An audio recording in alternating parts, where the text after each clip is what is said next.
I'm going to Australia in October. I'm doing 4 or 5 dates there. I was there.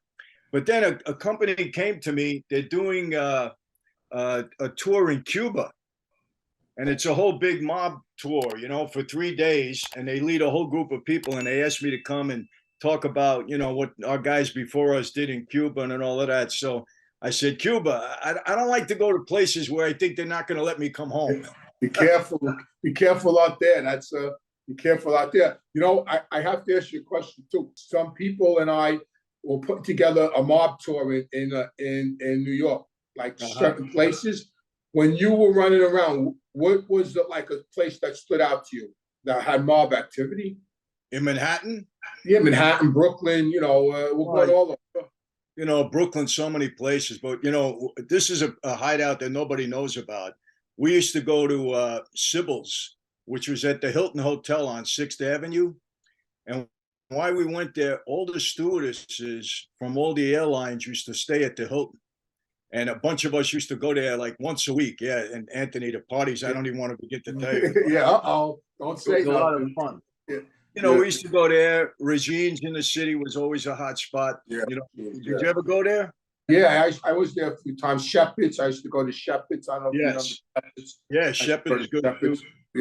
Yeah, because we're putting together a tour, and they wanted me to ask you where you frequented in New York. Yeah, places you went to. We're going to put the Ravenite, social clubs, a couple of places where there was, unfortunately, where people got killed. A couple of places where people got clipped. There's so much interest out there. Everybody. That's why I wanted to talk to you about the destruction of our families through mob, because everybody is so intrigued about the mob, the places they want to go on these tours, and there's more to it than that. Yeah, that's all fun and games, but look at the dark side is your sister passed away. There's addiction in the family. The relationships were screwed up. Thank God today you have a great relationship with your wife and your kids, and the same as me. I have a great relationship with my kids, but that wasn't taught to me by my father. No. Well, look, I got to give my dad his due. He was all about family, but I'll tell you the problem I had with my dad, and then I want to answer that whole thing. But first, let me tell you this. I speak to a lot of young kids, a lot of these gangbangers. I go into juvenile halls, and I tell them that the mob life, the gang life, they're bad lifestyles. And I make it clear. I said, listen, I'm not calling the guys bad. I was one of them, and there was a lot of guys that I loved. They were good guys. We may have did bad things at times, but still were good guys. They were good men. But the lifestyle is bad because I don't know any family of any member of that life that hasn't been destroyed. Every one of them.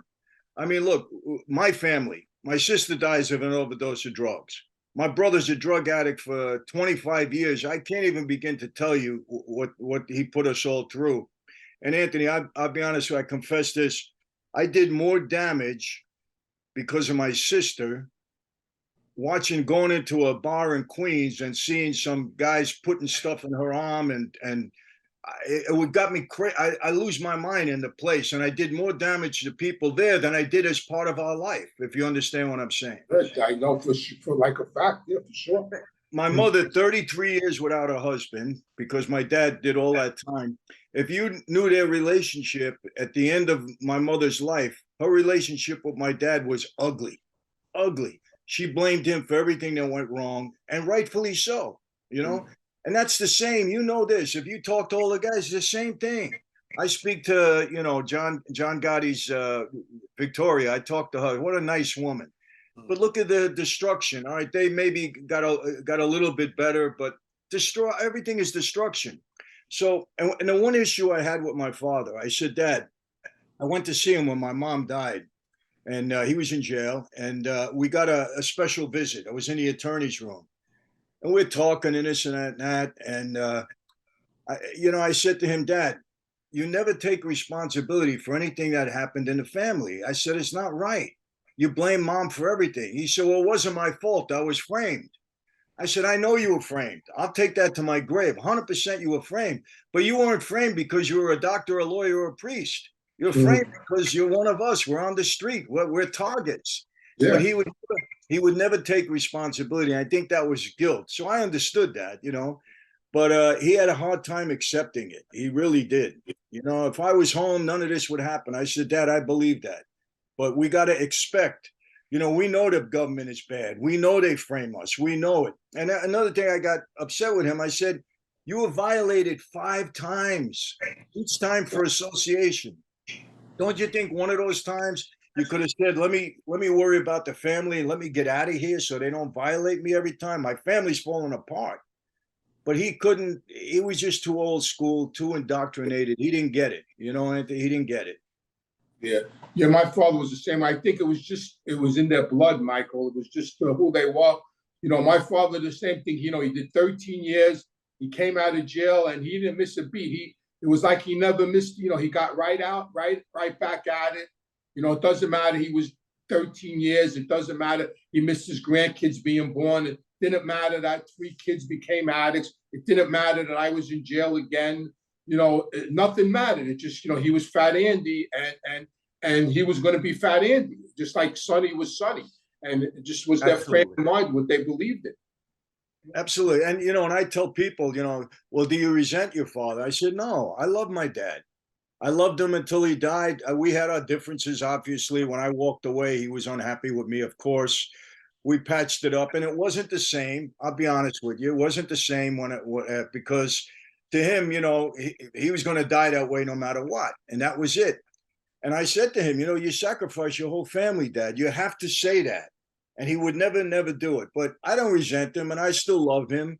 We just Yeah, had, differences in that regard. And listen, Anthony, another thing too, he cleared up. I didn't go to his funeral when he died. I didn't go to his funeral because I don't want to be a center of attention there with people talking and all of that. And I was told, look, don't go, don't take attention, and you don't want any disturbances at your father's funeral. So I understood that. I said, okay.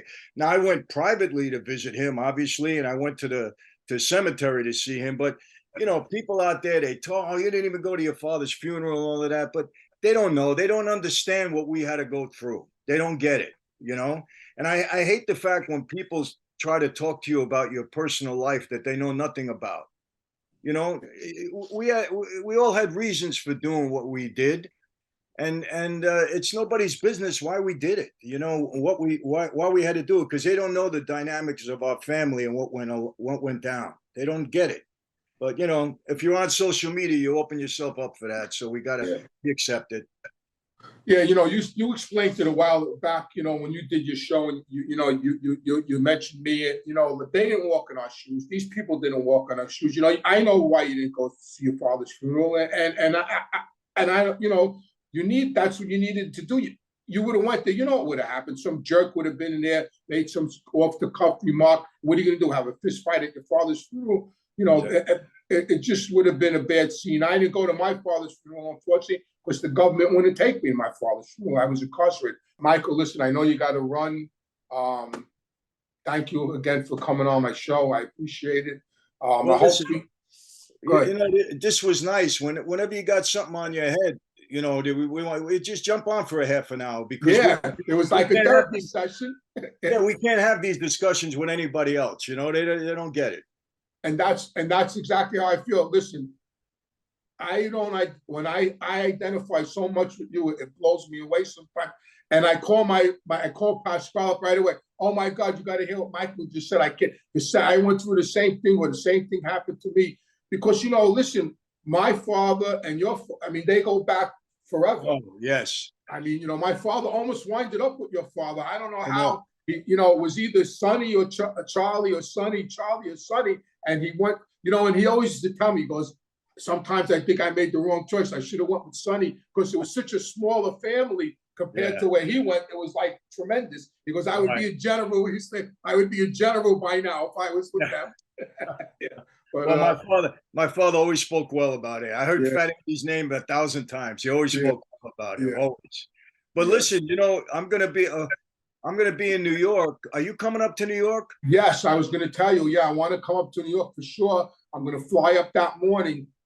Could you? I need tickets. I Yeah. guess I don't know. No, What are you you're doing my guest. It's what day is it? The 28th, September 28th. at the Beacon, right? The The Beacon Beacon Theater. Theater, yeah. It's confirmed. The tickets go on sale this week. All right. Yeah, next week the tickets go on sale. But yeah, next Friday, yeah, we'll have a good time. Who's going to be in the show with you? Chaz and It's Mike Tyson. me, Tyson, and Chaz. Yeah. Now that's the guy, Mike Tyson. He made a big change. He Oh, made a big absolutely. change. He made a big change. Absolutely. He was ferocious. It's Yeah. funny because I know you're friends with him, and I was talking to my son the other night, and that was the last fight I saw before I went into treatment in 1988 when he fought Michael Spinks. Yeah, remember? It lasted Yeah, about I 10 remember Michael Spinks was trying to block punches with his leg. He was in the corner, scared to death. And right after that fight, I went into treatment and I got clean, thank God. Yeah, Yeah. right after that. I would tease Mike. I said, Mike, Spinks lost that fight when you signed the contract. Yeah, without a doubt. Yeah. He was so scared. Well, you could see him in the ring. He was like, forget He it. was He terrified. He was in the corner. He literally tried to. I remember he lifted up his leg at one time to try to block a punch with his leg. Mike was throwing haymakers at him. I got to tell you, Mike has still got the same power. Same. Yeah, sure he does. God, forget Sure about it. You know, right, he punch you in the arm. He teases you. Gives you a few. Oh, you know what happened? We were filming because we got this platform that we're putting together. So we're filming in Florida a couple of months ago, and he was kind of low key, very low key. So the guy that was working with us, I said, "Hey, you got to get Mike, get him up, get his energy up." Well, how do I going to do that? I said, "Watch." I said, "Mike, demonstrate how you used to get excited in the ring. Show us how some of your moves and everything else." I said, "Show it on him." So he looks at me. He comes over to me, he whispers, he says, "Hey, will you get in the middle of this?" I said, "Get in the middle. That's Mike Tyson." Get in the middle of it. Yeah. He perked up and he started doing all his moves, and then he had high energy. He's funny. He's crazy. He's a good guy. It was a great. He could have been really great. Too bad Gus D'Amato died on him. I think once Gus died on him, that was a big downfall for him. Oh, I'll tell you, if Cuss doesn't die, he retires as undefeated. Yeah. Nobody once King got his claws into him, that was the end of him. Absolutely, nobody would have beat him. He was just, he was unbelievable. He was ferocious. He was ferocious. Yeah. But you can see some of the little clips that we have. I'll send them to you when we launch this. Yeah, please do. Yeah. It was so classic watching him answer questions and everything. These things come out of his head, these little words of wisdom. It's unbelievable. He's very smart. Yeah. Anyway. All right, Michael, listen, have a safe flight to Italy. Tell your wife and your daughter I said happy birthday. I'll get in touch with you when you get back. I'll see you in New York. Great. And like I said, anytime if you want to jump on for a half an hour, you just definitely. Thank you again, Michael. Thank you. God bless. Take care. Take care, my friend. Okay. Thanks, Michael. All right. Take care. All right. Bye-bye, Mike.